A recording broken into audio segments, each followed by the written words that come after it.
On today's episode of MULTIPULM Voices, we are continuing our Women in Science series with a conversation about something that often determines whether digital health succeeds or fails, design that people actually are able to use.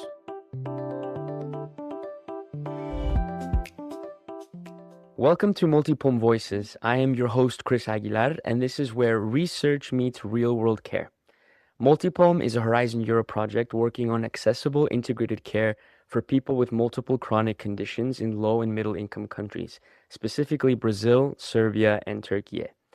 Throughout the month of February, in recognition of the International Day of Women and Girls in Science, we're launching our Women in Science podcast series, where we spotlight women shaping integrated ethical and implementable science. This series is about visibility, ownership, and leadership, because the future of integrated care is being built by both men and women's voices deserve to be heard. Please give a warm welcome to Dr. Sofia Balula and Laura Scherzberg from Faculdade de Motricidade Humana, one of MULTIPULM's key partners leading co-creation and participatory validation of our digital tools, and developing breathing serious games to support patients and informal carers managing chronic respiratory multimorbidity. Sofia and Laura, it's a pleasure to have you with us. To get us started, could you tell our listeners a little bit about yourselves and your role within MULTIPULM? Our research team at the FMH, Faculdade de Motricidade Humana from the University of Lisbon, is working mostly in the interception of human behavior, digital phenotyping, and integrated care. In this project in particular, I lead the development of MULTIPULM breathing games as a leading, member, but as well we are trying to make the validation of the user experience co-creation framework for digital tools in the multimorbidity care. Okay, so this, our intervention here, it's quite important from our experience because we want to reflect our development tools in the real patient needs. And we want also at the same time to create some pathways for people living with this chronic respiratory multimorbidity disease. As for me, I'm a student in Instituto Superior Técnico of Computer Science, but I'm working on this project through FMH, and I'm working on designs and the co-creation sessions so that we can make this happen. Wonderful. Before we dive deeper into the more technical part of the series games, I would really love to start with your motivation. So, Sofia and Laura, what drew you personally to work on chronic respiratory, multimorbidity, and integrated care? Okay, so from our experience and previous projects, actually, we are working in the neurodegenerative diseases, but also at the same time, we have always been super curious in how we understand the everyday life of people that lives with chronic conditions. Personally, I'm a bit motivated with this challenge of designing, but also of developing of technology that supports self-management, and in particular in the multimorbidity, we can see it as a complex phenomenon and can be seen as a solution, as a technical solution, the demanding of integrated approaches. For instance, in this case, I think the key word will be complexity, and this inspires to create the digital tools that we are proposing, co-creating them with the real patients, and try to give some solutions that could be used in everyday life conditions. As for me personally, this is a part of my master thesis, and I was really drawn to it because since I was little, I always would think about how I could use science for health reasons. First, I thought more on robotics, but with my creativity and the proposal of these serious games, I just found the perfect place for me. I'm also asthmatic, so I can relate to the chronic respiratory diseases part, as well as my family. I came a little later in their lives, so a lot of my aunts, my parents have different conditions that they struggle daily, and I see that struggle and I want to help. Wow, so it sounds like this multimorbidity and chronic respiratory disease topic really hits close to home. And from what I'm hearing, it sounds like you both are able to have this hybrid of creativity and science, technology, and humanity. So it's such a nice mixture of different polar opposites or two different worlds. So staying with the human side for a moment, in your careers, was there a moment where being a woman shaped your scientific journey, either in a positive or a negative way? Yeah, actually, this question is extremely important. Thank you for that. As women, we are facing in the working settings, let's say, quite male-dominated technical environments. That requires from us a kind of extra effort to establish, let's say, credibility. In our case, for instance, but there are good news. Actually, this experience can strengthen a lot our resilience and try to create some, let's say, supportive and inclusive networks. For instance, in our lab that we and our group that we are working in the last, let's say, 5-10 years, in particular, we can say that fortunately we have 5 current working women, let's say, working together, and 3 are men. So we also push this, let's say, this different direction in order to balance these male-dominated, let's say, settings to create a balance and inclusiveness works. In a more particular, let's say, situation, also using my maternity leave as an example, I think that I'm much more aware of how these career interruptions affect the, let's say, the visibility of our work. And some examples could be, for instance, the scientific papers that we are writing takes longer. Preparing research proposals, for instance, requires more time. So there are some issues that we face in everyday life, and we try at least make some efforts to balance these settings that mostly are, let's say, I will not say negatively establish the environment, but I could say that it challenges in order to create balance and inclusive settings. It is very difficult sometimes to have that inclusivity. A lot of times our work can be undermined because of our gender. When I was doing my bachelor's, I did it in electrical engineering, which we were about 10 girls to 100 boys. So it was a big difference. And a lot of times I would hear things like, oh, the professor only gave you a good grade because you are a girl. And it kind of hurts, but it is the reality we live in. And thankfully it's changing. Good thing that happened to me, for example, is nowadays there's a lot of scholarships, internships aimed for women in STEM. I've won a scholarship from Huawei called Seeds for the Future, which aim to have at least 50% of the people that got it being women that, of course, work in STEM areas.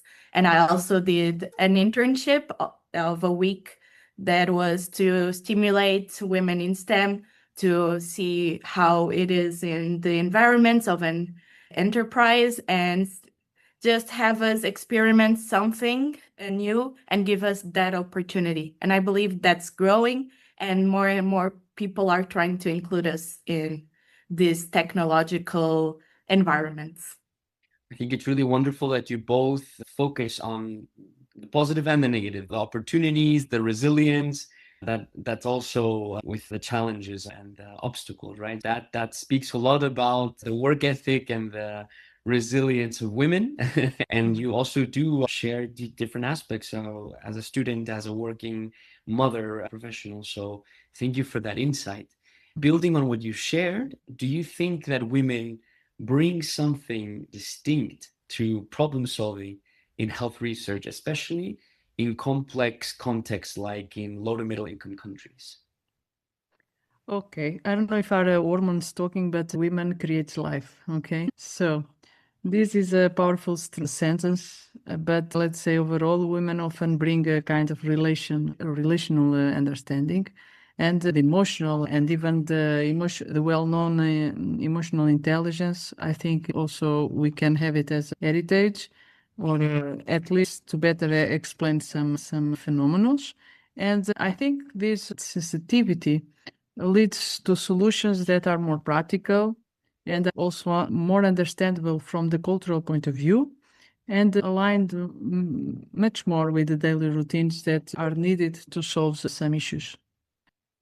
Women in general have a higher emotional intelligence, as she mentioned, but I do believe that's also a bit due to society itself. We put a lot of care roles into women, which is great when we're talking about us giving back that energy and making something beautiful. But I believe anyone, regardless of gender, will be able to do anything like that. Thank you both for giving that insight behind the scenes in the science and the tech world of that really goes on with men and women in the field. But let's talk a bit now about impact. So the word impact, what does this mean for both of you, especially in a project like MULTIPULM?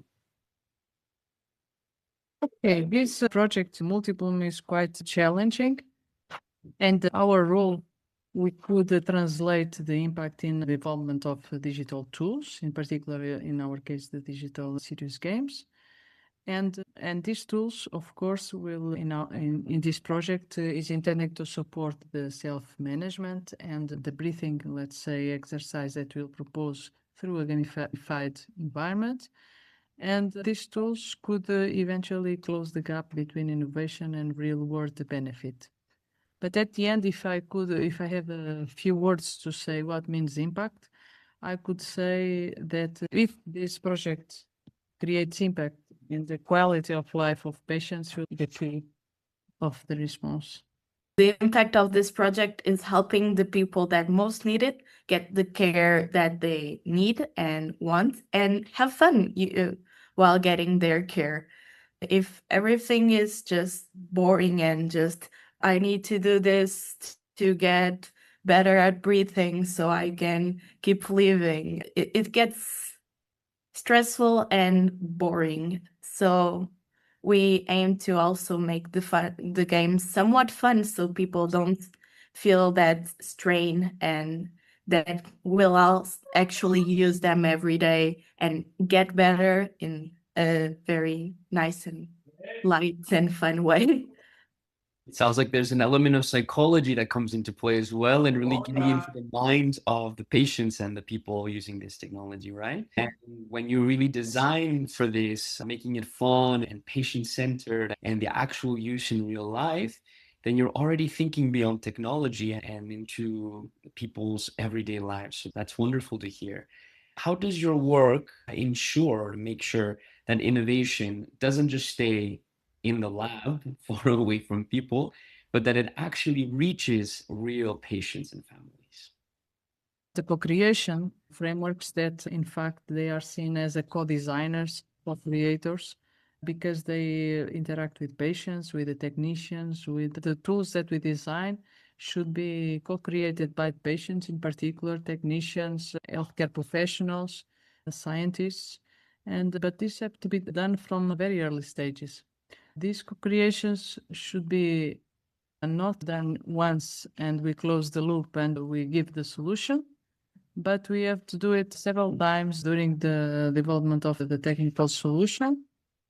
And this should be all the time refined, considering their point of view. So it's a huge work if you do it well and from very beginning. When I say from very beginning, when we create an idea, how we can co-create it. So there are some methodologies. We use already some methodology in the previous projects that are very well known. And it's impressive how the imagination, creativity comes as first line from the patients, for instance. And then we as technicians, we try to expand these ideas.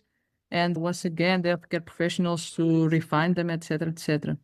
And this also innovation comes to, let's say, to these patients. In our case, using the games, we work very hard in the visuals. We create 3D models, 2D models, etc. Game mechanics, for instance, and we create something that is appealing and engaging at the end to have, again, the usability testing to shape let's say, the needs of the patients and even their preferences. Also in our case, in the breathing games, we are using biofeedback techniques So this makes the games in a way meaningful. So the patient can just interact with the game and try to understand better the effect and impact understanding this biofeedback in a very real situations.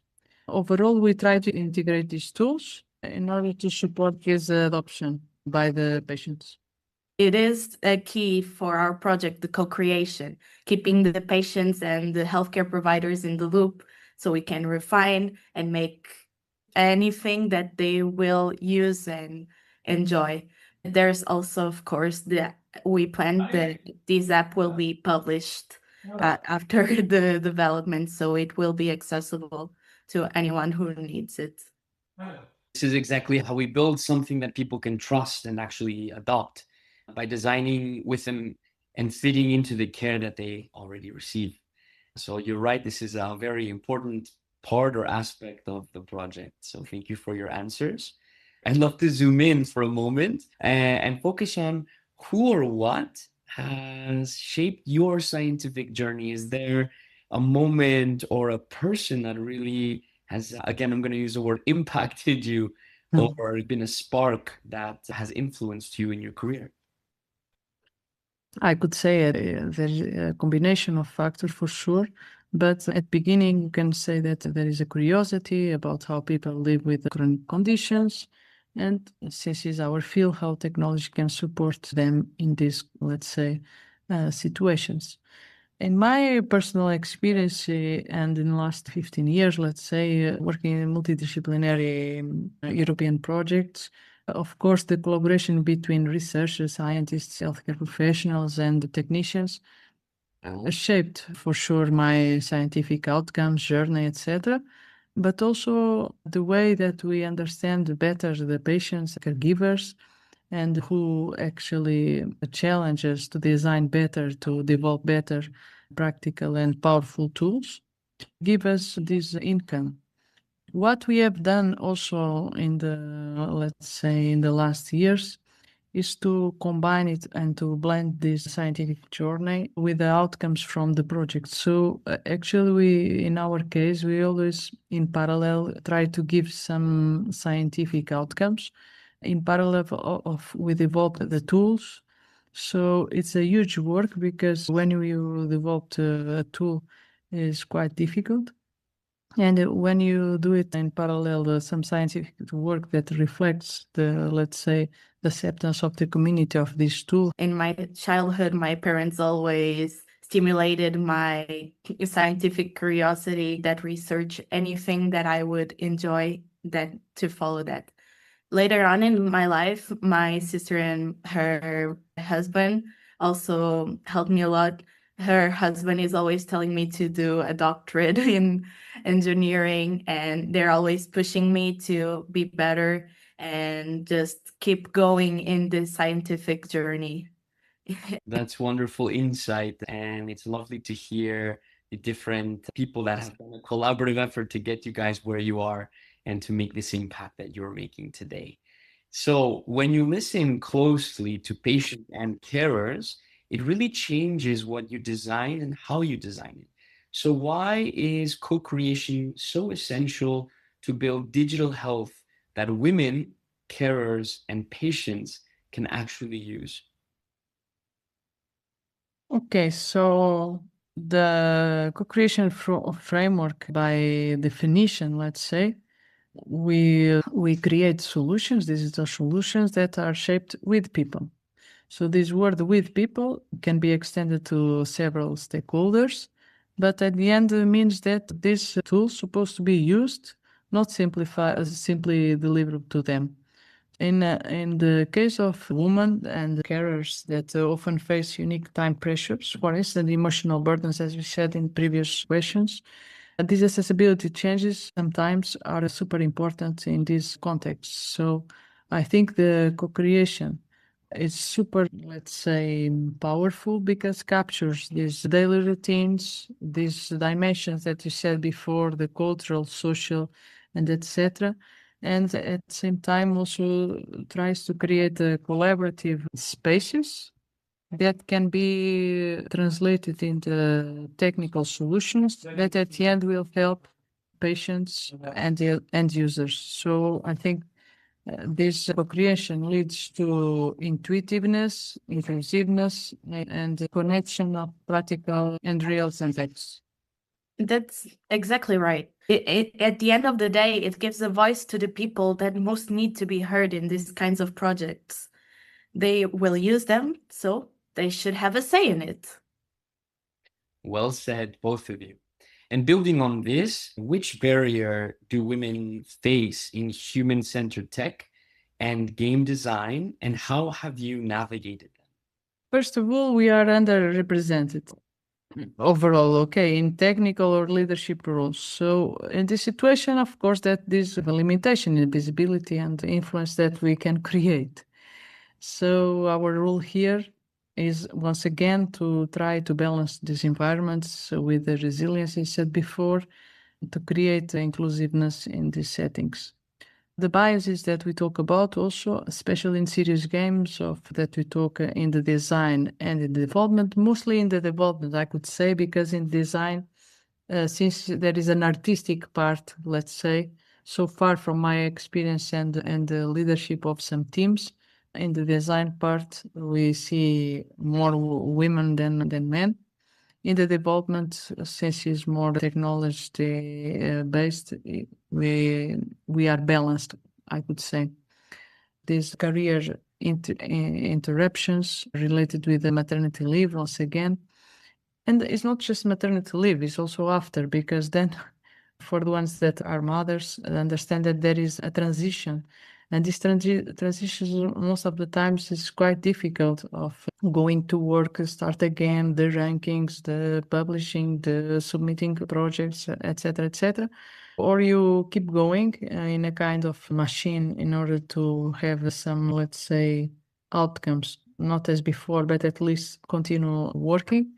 But these are should be in a way, for instance, in your CV, you'll not see maternity leave or you create 2, 3, 4 kids. How we can also give this as an important in your career. So this, I think, it's a little bit problematic in a way that we manage it as women. But at the end, okay, you have to be resilient, try to create some supportive networks and some, let's say, settings that we could advance in this in a good direction. And okay, so I think that we have to create opportunities at the end with inclusive policies behind. So in this way, we try to overcome all these barriers, I could say. A lot of times people dismiss what is being said because it is coming out of a woman's mouth instead of a man's mouth. It has been getting better, but it's still a quite difficult thing to surpass. It's a lot societal based. So what can we do? Have good backings with research, know our worth more than anything.